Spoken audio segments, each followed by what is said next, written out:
Amém, boa noite.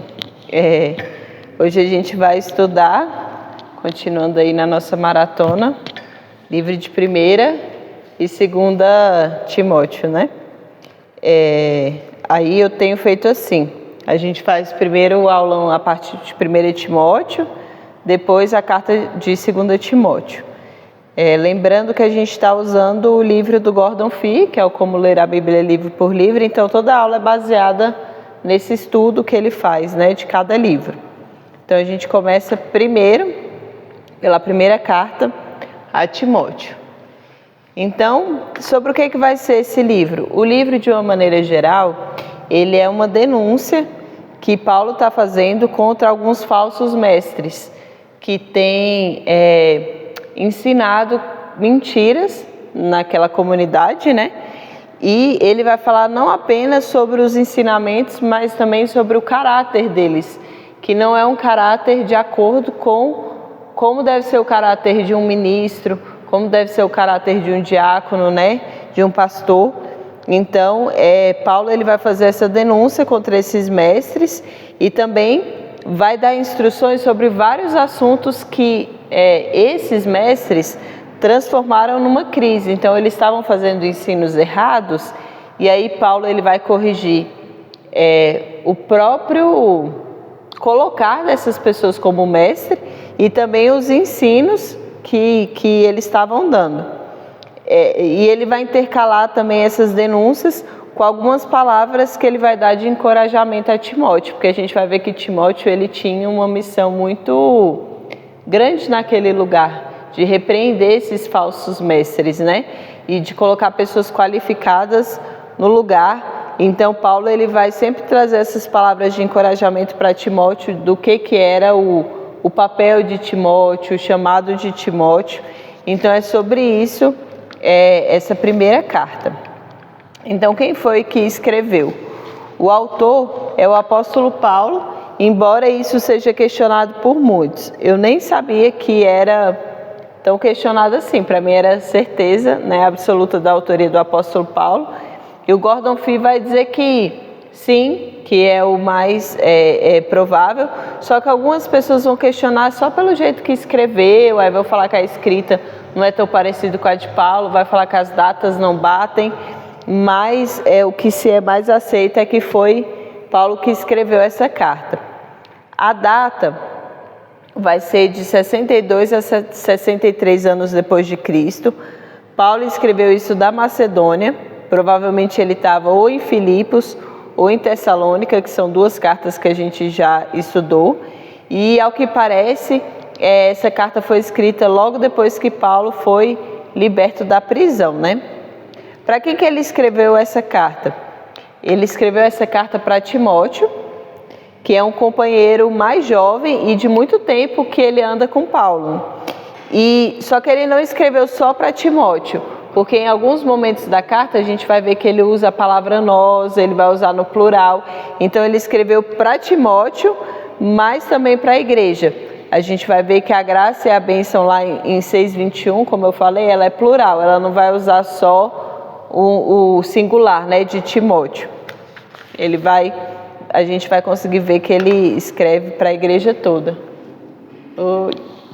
Deixa eu deixar a Bíblia aqui pertinho, que bom. Mas, irmão, chegando, que bom que você está aqui. Então, continuando. Qual foi a ocasião que Paulo ele escreveu essa carta? Como eu falei para vocês, Paulo ele deixou Timóteo responsável por uma situação muito difícil que a igreja em Éfeso estava passando. E o que era essa situação? Falsos mestres, que a gente vai ver que provavelmente eram anciãos, que eram ali da igreja, não eram pessoas de fora. Eles estavam desviando algumas igrejas domésticas, né? E Paulo ele vai escrever para toda a igreja, por meio dessa carta que ele faz para Timóteo, a fim de fortalecer Timóteo nessa missão de deter esses líderes mal intencionados, né? E além desses líderes, a gente vai ver na carta que algumas viúvas que elas eram mais jovens, elas estavam seguindo esses anciãos nesses falsos ensinos. Quais são as ênfases desse livro?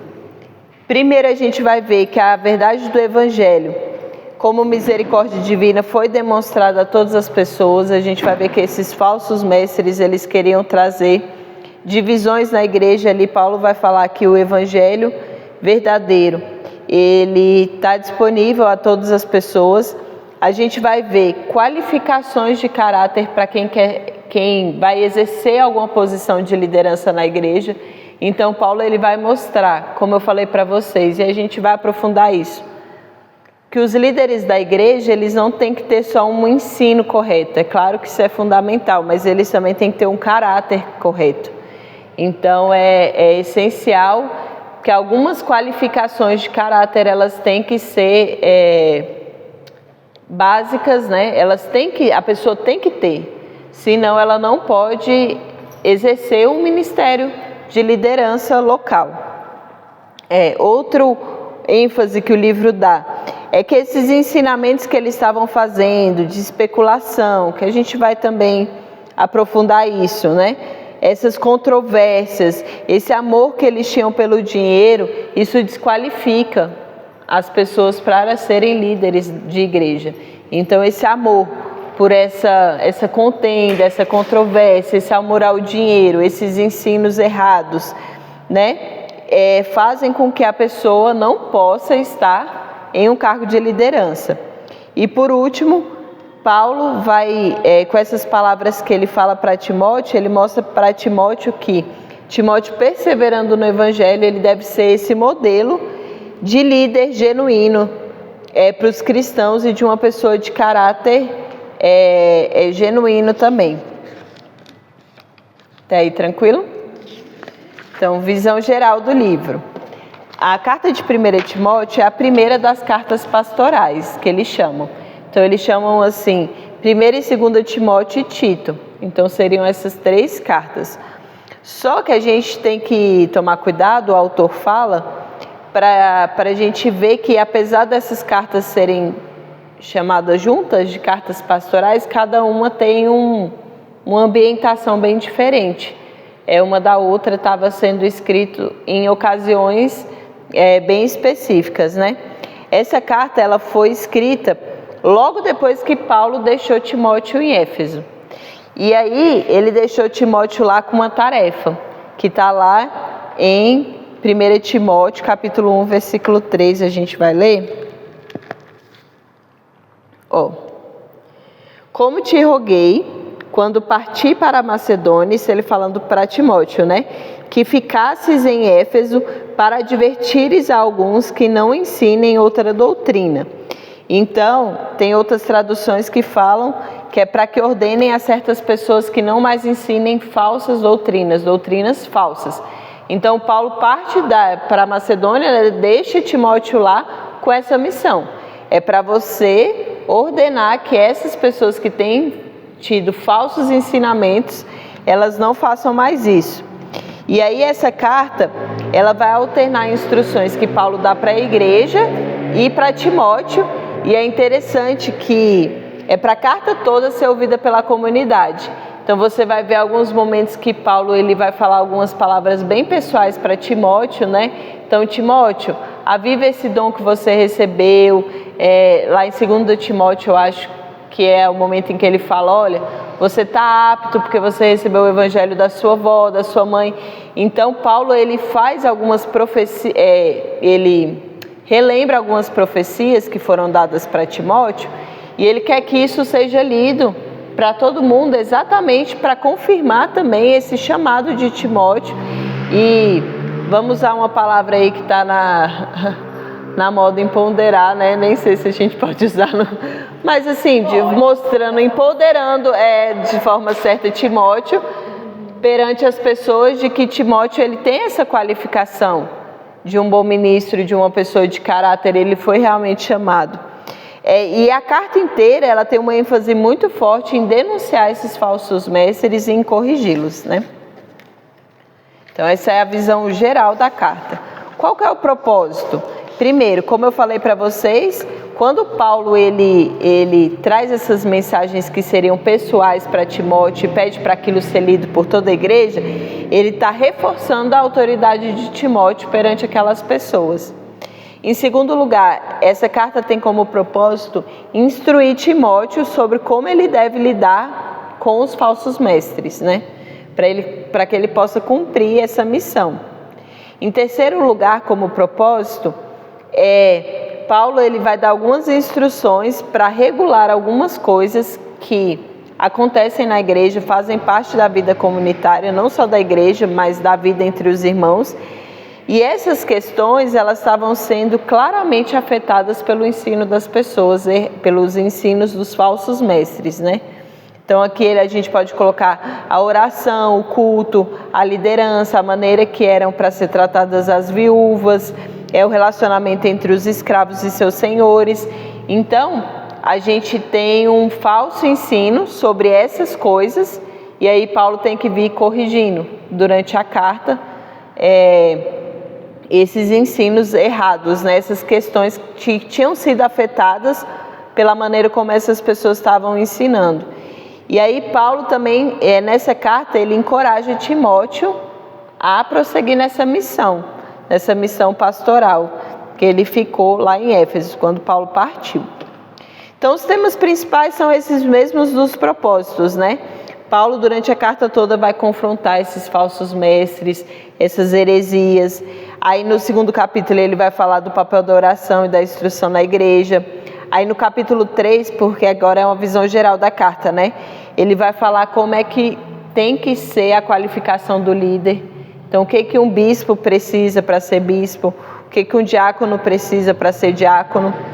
Depois ele vai falar como é que tem que ser o cuidado com as viúvas idosas e também vai aconselhar as viúvas mais jovens a se casarem. A gente vai aprofundar isso. Depois, no capítulo 6, ele vai fazer relações entre o escravo e o seu senhor. E, por último, ele vai fazer algumas exortações pessoais a Timóteo para que ele se mantenha firme, para que ele se mantenha puro, para que ele se mantenha fiel, né? Gente, só para ter certeza, esse aí já é 2 Timóteo ou em primeiro? Primeiro, ainda estamos em primeiro. Aí a gente vai estudar a carta toda de primeiro e aí depois a gente parte para a 2 Timóteo. Alguns conselhos que ele vai dar para quando a gente vai ler esse livro. Primeiro, toda essa carta, quando você for ler, você vai ler ela à luz desse combate que Paulo está fazendo contra os falsos mestres. Então você pode até se imaginar ou no lugar de Paulo ou no lugar de Timóteo, né? Sabendo que está acontecendo esse ensino errado lá na igreja. E aí Paulo vai escrever toda essa carta com essa ênfase. Ou também eu acho até que o autor colocou lá no final, que ele falou que a gente pode ler essa carta também se imaginando como Timóteo, por exemplo. Paulo, né, que é seu grande líder, ele sai daquele lugar e aí ele parte para outro lugar e te deixa com essa missão de combater esses falsos ensinos, de depor essas pessoas que estão fazendo ensinos errados, de qualificar outras pessoas para serem líderes. Então, toda essa carta a gente lê entendendo que Paulo está preocupado com isso, né? Timóteo estaria desqualificado se fosse nos dias de hoje. É? Ser chamado de santão. Ah, é verdade. Não, tá querendo ser melhor do que a gente. Verdade, verdade. Quando alguém hoje ousa falar, a Bíblia fala isso aqui, mesmo que seja verdade, muitas vezes a gente encontra uma grande parte, né, dependendo da igreja, né? Em geral, cristãos que a gente encontra que vai dizer exatamente isso, mas quem é você? Como se fosse a gente que estivesse falando, né? Sim, né? Mas é a palavra, né? Falou isso para Timóteo, com certeza ele já tinha pregado, né? Sim, sim. Não, e foi excelente Paulo ter feito isso, porque agora a gente tem uma instrução bem clara, né? Para ser diácono, tem que ter essa qualificação. Então, se você está errado ali em algum ponto, você pode continuar na igreja, buscando, ainda vai ser alguém que vai ser pastoreado, mas essa pessoa já não tem mais qualificação para ser um líder, para ser um ministro, porque o ministro... Isso, porque o ministro ele precisa ter essa reputação e essas qualificações puras para poder estar assumindo aquele cargo. E algumas instruções são bem práticas, né? Você vê, por exemplo, Paulo falando, a pessoa que é nova na fé, ela não pode ser líder, porque ela pode se orgulhar. Então são instruções bem práticas, ser marido de uma só mulher, né? Tem também para diácono algumas coisas que ela fala ali sobre, que ele fala como a mulher deve se portar. Então são qualificações que a gente tem que estar atento para que seja mantida a liderança. Então se alguém cai ali, por exemplo, ser marido de só uma mulher, a gente vê que alguns pastores caem nesse ponto, então eles devem ser depostos do cargo de liderança, não tem mais a qualificação para continuar no cargo. Como eu falei, deve haver arrependimento, deve haver pastoreio, a pessoa pode... Para depois restaurar. Isso, mas no cargo de liderança não tem como ela continuar. Existem alguns indícios na carta de que essas pessoas que estavam trazendo falsos ensinos, eles eram anciãos locais que estavam desviados. A gente vai ver lá em 1 Timóteo 1, do 19 ao 20. Enquanto você está falando, só sobre essa questão de marido e sua mulher, porque eu entendo, assim, até quando eu ouvi, que era no sentido porque muitos judeus tinham, não sei se é isso, tá? Outras mulheres, ou outras culturas, você podia ter outras mulheres, ou mesmo ter a esposa em casa, você podia ter relação com outras pessoas fora e era normal. Será que não seria nesse caso de, por exemplo, você ser fiel, ou seria no caso de divórcio? Porque até mesmo no judaísmo tinha aberturas para divórcio, algumas questões. Sim. Porque quando você falou agora, eu entendi que seria tipo a primeira mulher, não somente only, uma só. Pelo que a gente tem, eu não tenho certeza absoluta, mas pelo que a gente vem estudando, essa cultura realmente a gente vê grega, você poderia ter diversas mulheres e o adultério não era visto com maus olhos. Então acho que Paulo ele realmente está chamando essa questão da fidelidade. Então você tem uma esposa e você é fiel a ela. Sobre o divórcio, tem algumas questões em que a Bíblia ela permite, né? O divórcio mesmo no Novo Testamento. Então o abandono, os casos de adultério. Já aconteceu o caso de liderança, por exemplo, de realmente cair em adultério, depois de uma grande restauração, voltar para o caso de liderança, mas não ficou do jeito que estava. Foi restaurado, foi trabalhado, foi curado. Aí é possível, aí eu acho que durante o processo tem que haver esse afastamento, né? Afastado, mas depois que a cúpula da igreja, da liderança da igreja entendeu que ele estava preparado, voltou. E não só por esse pecado, mas por outros demais, né? Sim. Agora eu já vi pessoas que têm uma visão mais estreita disso. Assim, divorciou, adulterou, divorciou, não tem mais qualificação para ser um líder. Por conta de todo esse histórico passado, porque aí você vai tendo... Eu já vi quem tem essa visão mais restrita. Agora eu não sei como funciona em todas as denominações. Então eu diria que a pessoa poderia continuar na igreja, igual eu falei, mas não poderia mais ter esse cargo. Tem gente que tem mais restrito. E essa semana eu estava até escutando podcast, sempre tem nessas, por exemplo, sobre a mulher ensinar na igreja. Tem algumas pessoas que têm uma visão bem mais restrita de que a mulher não pode exercer autoridade nem fora do ambiente eclesiástico. Por exemplo, no meu trabalho, eu não poderia exercer autoridade sobre homem. E até pastores que a gente gosta muito, eu não sabia que tinha a visão... Jesus já está errado. Jesus já pois tão restrita. Enfim, aí sobre essas qualificações também imagino que haja divergências, né?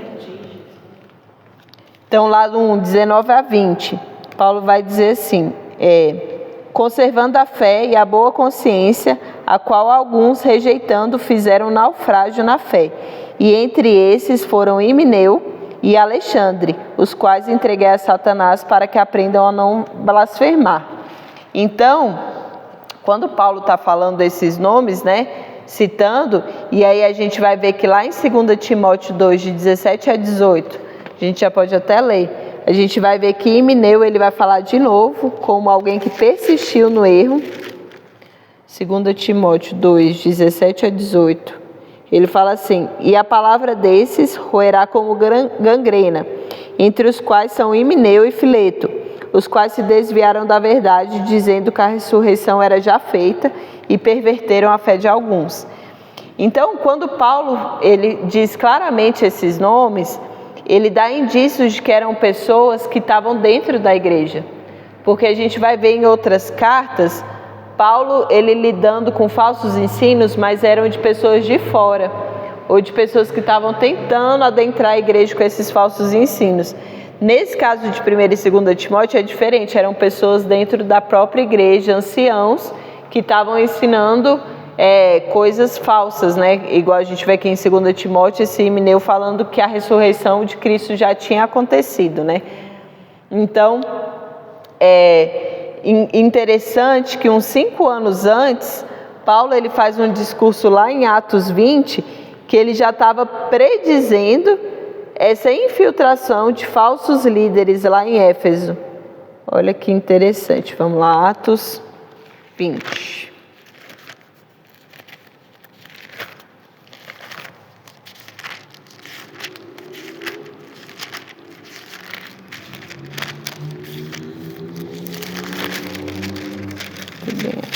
Atos 20.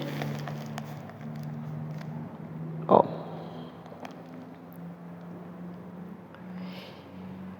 A partir do versículo 17, né? De Mileto mandou a Éfeso a chamar os anciãos da igreja. E logo que chegaram junto dele, disse-lhes: Vós bem sabeis, desde o primeiro dia em que entrei na Ásia, como em todo esse tempo me portei no meio de vós. Isso é Paulo fazendo um discurso para esses anciãos lá nessa igreja que agora está chegando a carta. Servindo ao Senhor com toda a humildade, com muitas lágrimas e tentações, que pelas ciladas dos judeus me sobrevieram. Como nada que útil seja, deixei de vos anunciar e ensinar publicamente pelas casas, testificando tanto aos judeus como aos gregos a conversão a Deus e a fé em nosso Senhor Jesus Cristo. Deixa eu pular aqui para não ficar tão longo, que aí ele vai fazendo o discurso, né?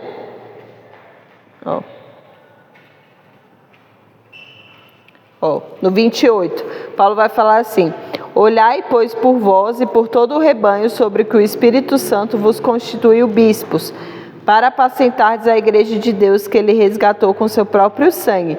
Porque eu sei isto que, depois da minha partida, entrarão no meio de vós lobos cruéis que não pouparão ao rebanho, e que dentre vós mesmos se levantarão homens que falarão coisas perversas para atraírem os discípulos após si. Então Paulo está fazendo esse discurso cerca de 5 anos antes, e ele já está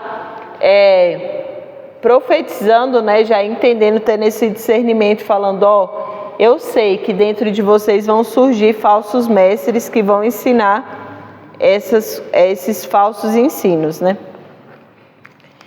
Então, o foco de Paulo lá está para a qualificação do líder, não só na sua função. Isso é interessante. Ele não foca muito no que o líder tem que fazer, no que vai ser o que o diácono vai fazer, o que o bispo vai fazer, mas ele está focando na qualificação. Então isso é importante. Para que você seja um líder, se você tem uma qualificação, um coração correto, um caráter correto, no sentido de que ele vive, né? De quem ele era. Seu caráter. Isso. Eu estou entendendo o que você está falando. Que é mais importante do que a função. Exatamente. Qualificação seria, sei lá, uma pessoa com habilidade. Não. Só que não é disso que o Senhor está falando. Isso. É de um caráter correto, né? E Paulo, outra coisa interessante, normalmente as cartas a gente não vê sendo direcionadas para a igreja. Paulo aqui, ele está escrevendo para Timóteo. Por quê? Porque a liderança da igreja estava corrompida. Então, como esses anciãos, eles eram de dentro da igreja, eles eram locais, se Paulo escrevesse essa carta para a igreja, ela poderia, de certa forma, ter sido desprezada por conta deles. Eles não querem manter o falso ensino. E aí Paulo não, ele escreve para Timóteo, mas para que isso seja lido pela comunidade, por conta dessa liderança corrompida. Outra coisa é que a carta ela tem pouco conteúdo evangelístico, porque Timóteo já conhecia bem o evangelho. Então Paulo está usando a carta para trazer esses ensinos. Sobre esses falsos mestres, pelo que a gente lê na carta, provavelmente eles usavam uma mistura pegava ideias judaicas, misturava com ideias gregas, eles usavam de maneira errada a lei, então eles ficavam assim dispersos em mitos, em genealogias, em discussões intermináveis que não levavam a lugar nenhum, né? Eles se apresentavam como portadores do conhecimento, que eles chamavam de gnoses, né? Como se eles tivessem, eles portavam o conhecimento, né? Eles tinham um falso ascetismo. O que é o ascetismo? É você se privar de algumas coisas, se for um ascetismo religioso, pela religião. Então você se priva de algumas coisas para você seguir de maneira... Você abre mão de algumas coisas que você crê para a sua religião, só que eles tinham um ascetismo falso, não era para estar mais perto de Deus, era um proibir para parecer mais santo, sabe? Aí eles proibiam o casamento, proibiam o consumo de certos tipos de alimento, que Paulo vai dizer que esses alimentos eles foram feitos, todo alimento foi feito para ser desfrutado desde que a gente dê graças ao Senhor, né? Não existe alimento certo e errado. Que quando você priva, no ponto de, por exemplo, sei lá, eu quero jejuar 2 vezes por semana porque eu quero estar mais próximo de Deus. Sim. Mas você tem que entender que não é isso que te leva à salvação, porque tem algumas pessoas que acham que o ascetismo é que te leva à salvação, né? Então, para eu ser salvo, não posso me casar, eu tenho que viver uma vida assim, eu tenho que mudar para as montanhas, isso. Então, mas você tem que entender que não é isso que te qualifica para ser salvo. A gente pode ser salvo, nós 3, né? Casadas, comendo todo tipo de alimento, em alguns momentos tirando o jejum para se aproximar do Senhor, né? Mas não é... Agora, isso não pode ter sido dado como uma doutrina do que é correto, né? São coisas que não necessariamente são doutrinas, são coisas, por exemplo, vou dar exemplo da proposta que você fez de chocolate. Sim. Mas só porque é a primeira vez que eu ouço essa palavra. Sim. Achei interessante. Ascetismo, porque é se você realmente abrir mão. Por exemplo, mas tem pessoas que elas querem, eu fiz isso, deu certo, agora eu vou colocar. Isso, como doutrina. Eles ensinavam aquilo como fosse uma qualificação para você ser salvo. Você vai estar mais perto. Não, e você não pode. Tipo, eu te falar lá, você não pode comer esse tipo de alimento. Eles ensinavam dessa forma. E aí, Paulo vai dizer, como assim? Não, todo alimento, ele recebido, dando graças a Deus, ele pode ser consumido. São essas regrinhas que a gente já vem estudando, que você vai criando. Que daqui a pouco parece que é bíblico e parece Isso, que como Paulo diz, tem aparência de piedade, parece que eu sou uma pessoa muito separada, mas que é só exterior. Ele fala que não está mortificando a carne, né? Muitas vezes está levando a um legalismo ou a você ser religioso, mas não está te aproximando de fato do Senhor. Outra coisa que mostrava que eles eram falsos mestres é que eles amavam controvérsias, eles amavam ficar discutindo, e isso assim não é do Senhor. Você vê que Paulo ele queria levar as pessoas ao conhecimento com brandura, né? Pelo amor. Então a gente, na verdade, tenta procurar, quando a gente vem conversando sobre isso, aquilo que nos une, né? Cristo ele vai dizer que nós somos conhecidos pelo nosso amor uns aos outros. Por isso nós seríamos conhecidos como cristãos. E eles não. Eles amavam essas discussões intermináveis, que não levavam a nada. E a motivação, como a gente já estudou, falsos líderes, né, são motivados por ganância, por interesse financeiro, por você ter um certo tipo de poder manipular pessoas, né, ganhar lucro com isso, seja dinheiro, ou seja poder ou fama. Então essa motivação era o que os levava a fazer esse tipo de ensino, não era amor pelo Evangelho. E aí Timóteo, ele tinha essa tarefa difícil e dolorosa de confrontar essas pessoas, e a gente vai ver que essa missão dele não teve pleno êxito, porque lá em 2 Timóteo, de novo, Paulo vai combater esses falsos ensinos e vai comentar, como a gente já viu, alguns irmãos que permaneceram no erro. Mas apesar de não ter tido um pleno êxito, a gente saber que esses lobos eles estão infiltrando na igreja até que Jesus venha. Timóteo ele é chamado para se manter firme na fé, para guardar esse verdadeiro evangelho e para viver como um exemplo de santidade e de pureza. Só trazendo esse você acabou de falar também sobre isso, que eles tinham discussões que não levavam a lugar nenhum, ficavam falando de certos assuntos, mesmo que da Bíblia. Sim. Que fossem de Deus, mas que você percebia que era muito mais a ver com ego. Sim, com eu estou certo, você errado, né? Diferença. Agora Deus fala com Timóteo, você precisa confrontar esses líderes, porque também existe um outro lado, que é como se você tivesse sempre que concordar, como se até mesmo na igreja, em qualquer lugar que você vai, tem lugares onde você tem um pouco mais de liberdade de falar aquilo que você pensa, mesmo uma teologia que seja um pouco diferente, é teologia, é uma coisa até correta, é uma perspectiva diferente talvez do que aquelas pessoas, mas tem argumento, tem embasamento bíblico. Eu acho que às vezes é bom acrescentar ou até mesmo combater de frente coisas que você vê que é antibíblico totalmente, né? Vamos dizer que alguém começa a pregar aqui que, sei lá, o dízimo não é correto e tal, enfim, sabemos que é, né? E tal, mas, enfim, já é uma outra pegada, né? Nós não é se calar sempre, mas é da forma correta, né? Trazer discussões, trazer comentários e trazer pensamentos, reflexões que nos façam também ter essa liberdade, mas uma liberdade focada no glorificar a Deus, digamos assim, né? Não eu vou aparecer como eu sou intelectual, eu sou crentão, né?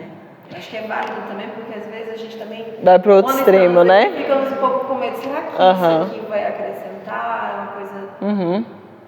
Será que as pessoas, a liderança vai entender que na verdade a gente está trazendo só uma nova informação? Assim? Não aqui, eu falo em qualquer lugar que a gente vai abrir a boca para trabalhar essa parte do evangelho.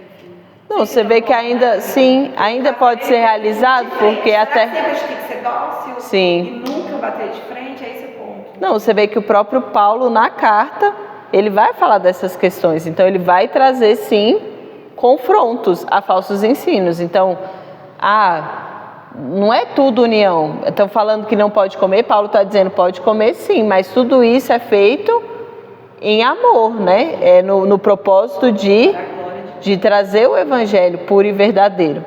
Agora, existe também esse outro lado, eu vejo muito na internet, essas discussões que lembram muito o que Paulo está falando. Por exemplo, uma clássica, né? Calvinista e arminiano. Então, eu sou calvinista, eu entro em todos os posts de arminiano só para dizer que meu negócio era correto e ali não tem amor, só o que eu quero é destruir você e falar palavras que você fala, gente, como é que um cristão fez esse comentário? Então, acho que são essas discussões intermináveis de coisas que não é que não se pode discutir calvinismo e arminiano. Tem que combater a heresia, né? Isso. Não, e também pontos diferentes a gente pode conversar, mas não é o ensino interminável, não vai ser isso, né? E não são pontos centrais, é que nem você tem que falar, o pastor também sempre tem trazido isso, que a gente precisa também olhar para os pontos centrais, né? Se é central, a gente não pode estar combatendo um ao outro como se casa dividida não permanece de pé, né? Vamos começar por aí. E tem coisas que começam a trazer mistura, que eu acho que eles faziam isso. Aí é mito misturado com revelação, então já não está mais na Bíblia, sabe? Aquelas histórias esquisitas, porque isso aqui, que descendeu de não sei... Aí começa a trazer umas coisas que são... Isso pode... Pode ter meu horóscopo hoje, depois eu vou ler a Bíblia. Sim, então aí você vai vendo que a pessoa vai usando aquilo para manipular, para ter poder, por ganância, e aí vai tendo aquela aparência de pessoa muito religiosa. Como a gente vai estudando sobre falso mestre, falso líder, e porque eu tenho conhecimento, Laís, é porque eu sou sua liderança. Isso. Se um dia, eu conheço disso. Eu sou ungida. Sim. E assim, aí você vê que é todo aquele, se um dia você sair de debaixo da minha liderança, você vai estar em pecado e amaldiçoada, e Laís, se um dia você deixar de me seguir, infelizmente, a maldição vai vir sobre tal e tal pessoa da sua família. Então são essas coisas que são estranhas e que tem que ser combatidas, isso. Porque eu não sou a portadora do conhecimento, né? Ai, não. Combinar, tem que ter muita coragem, muito peito para fazer isso, até com os falsos mestres, que é muito claro, porque tem umas coisas que não são tão claras, que às vezes são ajustes. Sim. É uma pessoa com um bom coração, Sim. ele ama Jesus. Não é um falso mestre, né? Mas vamos combinar que quando você percebe que pessoas inocentes, pessoas que querem Jesus, estão caminhando para esse erro, por conta de falsos mestres, é uma coisa assim que não tem como a gente se calar, por exemplo. Isso.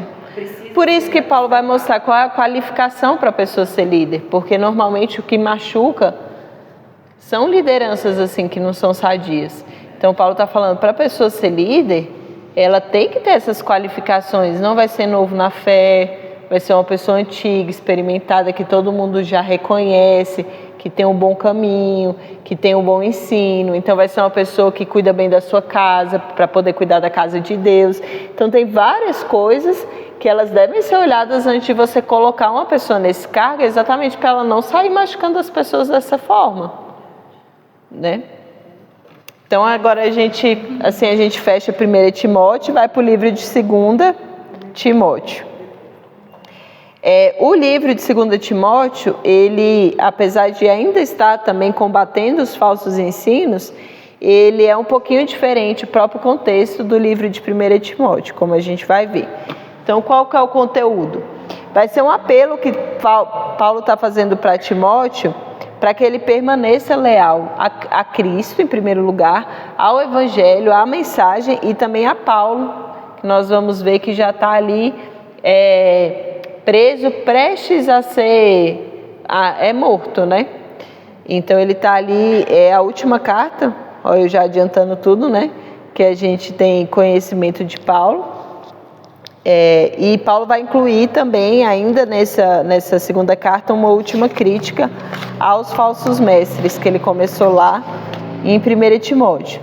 Então, quem é o autor? Ainda o apóstolo Paulo, permanece esses questionamentos que eu falei, né, do livro de 1 Timóteo. Já data um pouco mais à frente, 64 depois de Cristo, de uma prisão que Paulo está em Roma. E aí a gente vai ver que em 2 Timóteo, lá, capítulo 4, Paulo ele vai fazer uma menção, 4:17. Sim, Porque foi a última carta praticamente dele que fala isso, né? Eu acho que é nessa sim.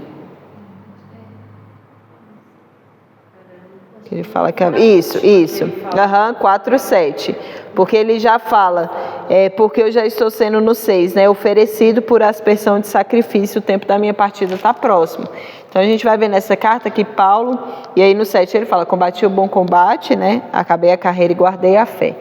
Então ele sabe que está próximo esse tempo em que ele vai partir para estar com Cristo. E lá no 17, Paulo vai dizer assim, que teve a primeira defesa dele, que ele estava só, né? Mas ele falou, mas o Senhor assistiu-me e fortaleceu-me, para que por mim fosse cumprida a pregação e todos os gentios a ouvissem, e fiquei livre da boca do leão. Então esse leão provavelmente é uma alusão a Nero, ou ao próprio Império de Roma. Então Paulo ele está preso.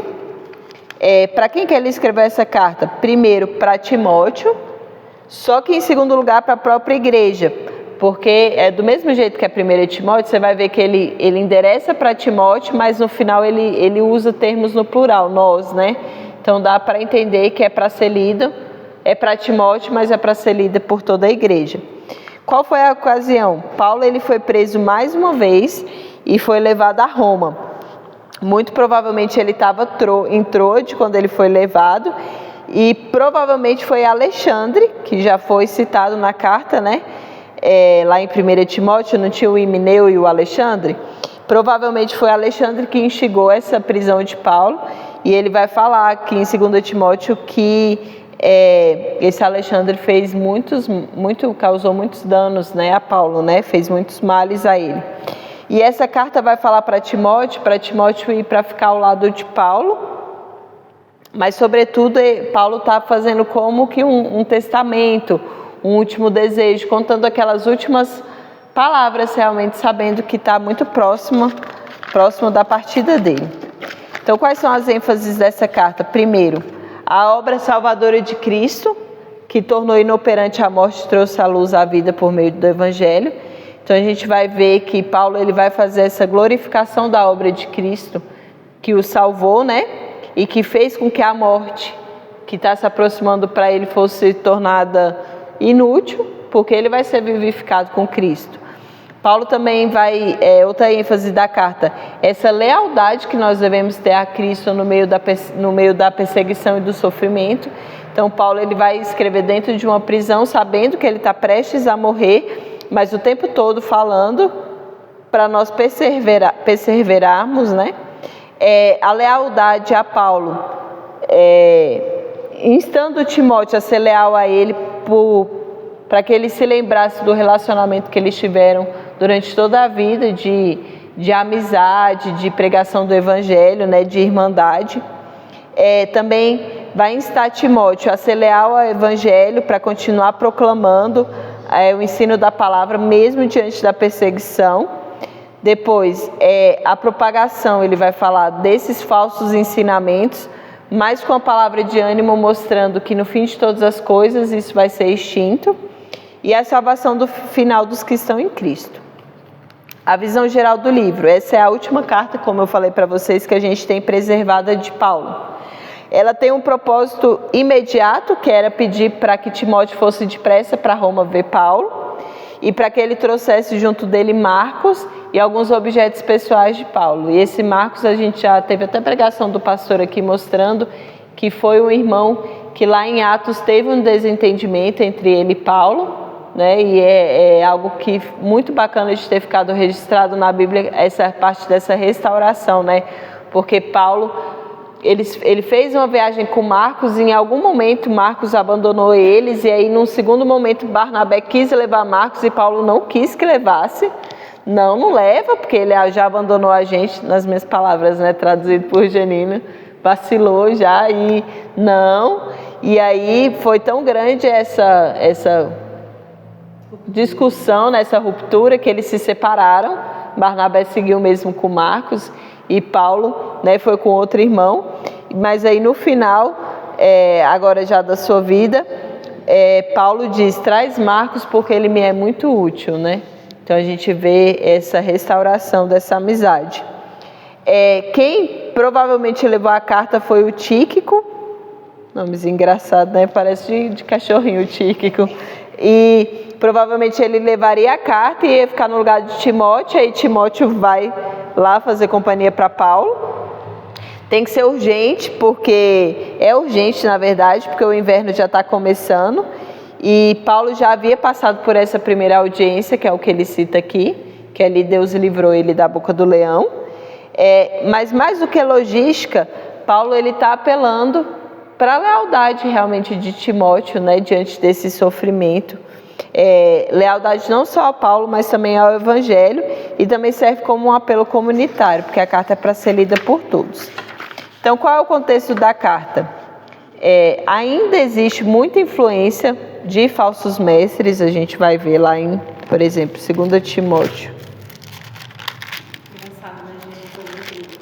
Geralmente, quando você tem um avanço do Evangelho, muita salvação, o inimigo não consegue parar isso com a perseguição, Aham. né? Você vê na história da igreja, o povo matando, ou seja lá quando for parar a igreja com medo, aí ele vai tentar infiltrar os seus dentro da própria igreja. Sim. Para usar para destruir de dentro para fora. Sim, verdade.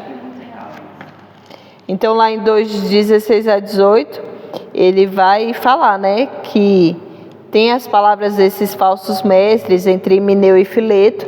Então se Himeneu ainda está lá, tantos anos depois, né, trazendo esse falso, a gente vê que essa influência continua desses falsos mestres. A gente vai ver também que muitos desistiram, né? Lá no 1:15, fala assim: bem sabes isto, que os que estão na Ásia todos se apartaram de mim, entre os quais foram Fígelo e Hermógenes. Então Paulo está dizendo, muitos desistiram, muitos se afastaram de mim. Paulo nessa carta também, ele está prevendo a execução dele, como eu falei para vocês, a gente já leu, né? 4:6 a 8. Paulo está dizendo que sabe que o tempo da partida dele está próxima, que ele combateu o bom combate, acabou a carreira, guardou a fé, e que a coroa da justiça estava guardada para ele, a qual o Senhor daria naquele dia, né? Só que é interessante que mesmo Paulo, olha, ele está escrevendo essa carta sabendo que ele vai ser executado, mas não há desespero na fala dele, né? Pelo contrário, ele fala que as dificuldades são parte do chamado, né? Por exemplo, lá no capítulo 1, versículo 8, Paulo vai dizer assim: não se envergonhe do testemunho de nosso Senhor, nem de mim, que sou prisioneiro seu. Antes participa das aflições do Evangelho segundo o poder de Deus. Então, Paulo ele tinha consciência que as aflições faziam parte do chamado. Lá no capítulo 2, versículo 3, ele vai falar para Timóteo: tu, pois, sofre as aflições como um bom soldado de Jesus Cristo. E ele vai fazendo várias advertências em relação a isso. Então, Paulo, ele sabe que ele está próximo a ser executado, mas ele não está desesperado. Pelo contrário, ele está muito confiante de que ele vai partir para estar com Cristo, vai receber a coroa, vai receber o resultado de tudo que ele fez. Por isso ele dá uma ênfase no triunfo que Cristo teve sobre a morte e nessa esperança de que um dia ele vai ressurgir, né? Então esse é o contexto geral da carta. Quais são os conselhos para quando a gente lê? Primeiro, entender que essa carta ela é chamada de carta pastoral, mas ela não é tão pastoral no sentido técnico, com essas mesmas instruções eclesiásticas mesmo dos cargos, como a gente viu em 1 Timóteo, mas ela é pastoral nessa preocupação que Paulo tem com a parte espiritual e pessoal de Timóteo. Então ele é bem pastor, bem preocupado sobre tudo isso que Timóteo está passando, né? Ela tem um contraste com outras cartas que Paulo escreveu preso, porque antes, a gente vê lá em Filipenses, em Filemão, Paulo ele tinha uma expectativa de que ele iria ser liberto. Então ele escrevia as cartas preso, né, e ele falava: mas em breve eu creio que eu irei vê-los, creio que serei liberto. Já nessa carta ele está com a expectativa do martírio, então ele já entendeu que dessa vez ele não vai ser liberto mais, né? Ele vai ser executado. Mas apesar desses abandonos que Paulo teve, né, desses irmãos que deixaram ele se mostra confiante e esperançoso, né, dizendo que Cristo ele estava ao lado dele em tudo que ele passou.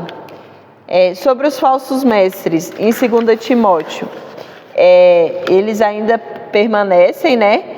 Eles dão ênfase a discussões inúteis sobre palavras. Então isso também eu acho que pode ser um filtro que a gente pode usar, né, Laís? Tipo assim, essa discussão ela tem uma utilidade?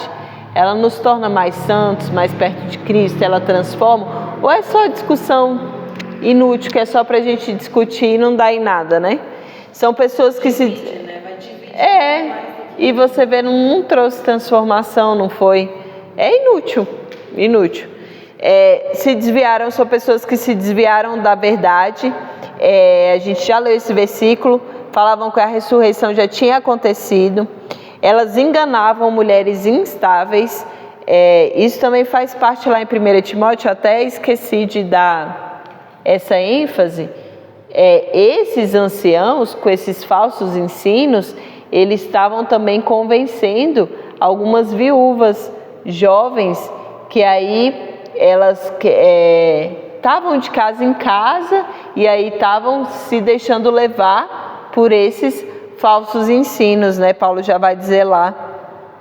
E aí acontece todo tipo de coisa ruim que a gente já conhece, né? Nesse tipo de relacionamento, o cara ensinando coisa errada, a pessoa está com a cabeça solta, né? Isso é bíblico? Acontecia mesmo? O quê? Sim. Não, ele vai dizer claramente que algumas já se desviaram, né? Elas se deixavam levar, acho que eu tenho o versículo, peraí. Não, ele fala claramente sobre, deixa eu pegar aqui, não é nessa parte aqui, com a viúva.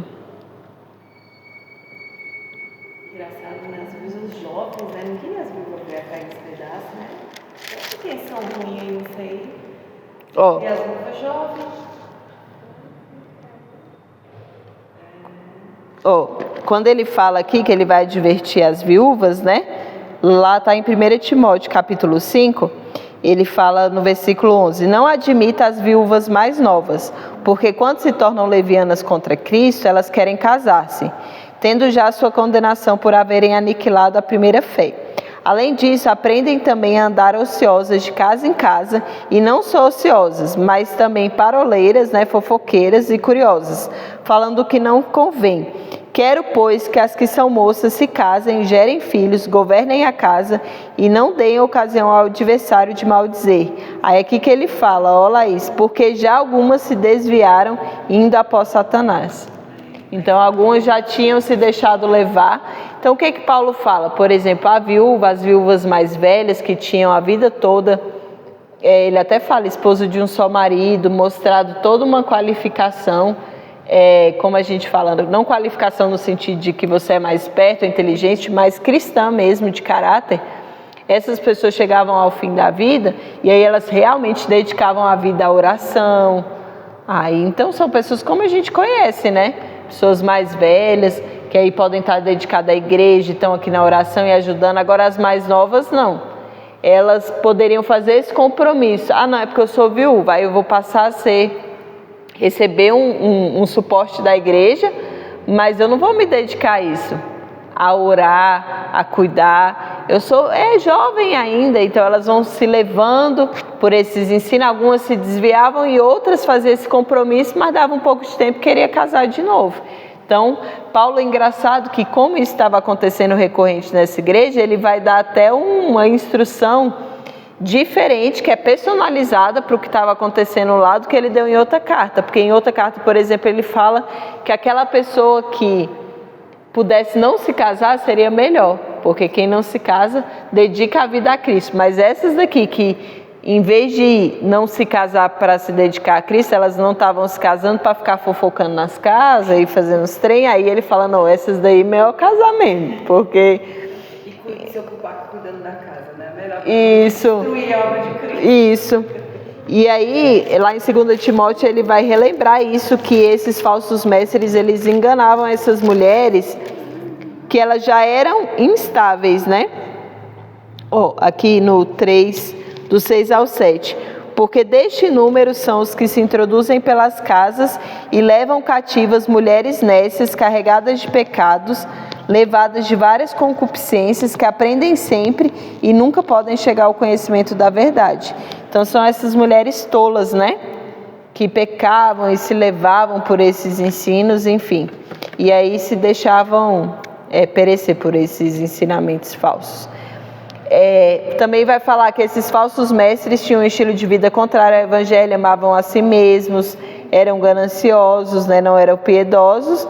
Mas ele vai terminar com um versículo de incentivo, né? Falando que o Senhor conhece quem lhe pertence.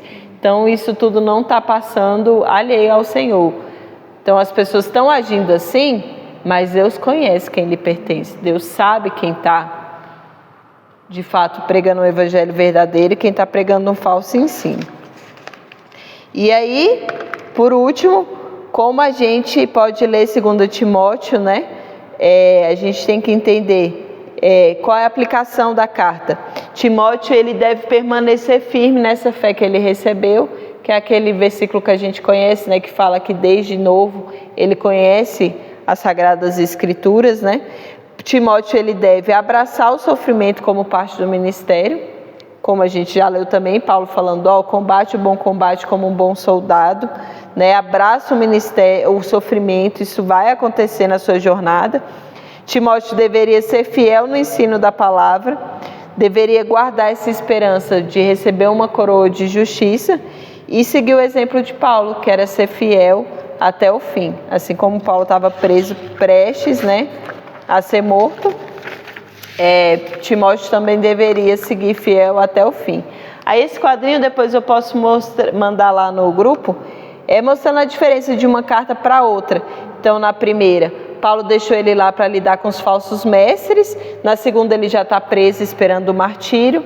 O tom da carta A primeira já eram instruções mais práticas para a comunidade, para Timóteo. O segundo já é um apelo mais pessoal, já não é só uma instrução geral, ele já está fazendo um apelo a Timóteo por essa fidelidade, né? Por essa fidelidade ao Evangelho, essa questão de passar pelos sofrimentos, né? O problema central, a gente tem falsos mestres, né? No primeiro, eles estão distorcendo o Evangelho, enganando essas jovens viúvas. No segundo, eles persistem com um estilo de vida corrompido. No primeiro, o foco é a organização da igreja, né? E no segundo já é essa fidelidade ao Evangelho, essa perseverança, é você manter seu chamado, mesmo que essas pessoas ainda continuaram lá com esses falsos ensinos, né? Timóteo ainda deveria perseguir, né? Permanecer. A mensagem a Timóteo, na primeira, era sobre a autoridade para enfrentar falsos mestres e estabelecer uma liderança saudável. No segundo, era para ele permanecer firme, abraçar o sofrimento e transmitir fielmente a palavra.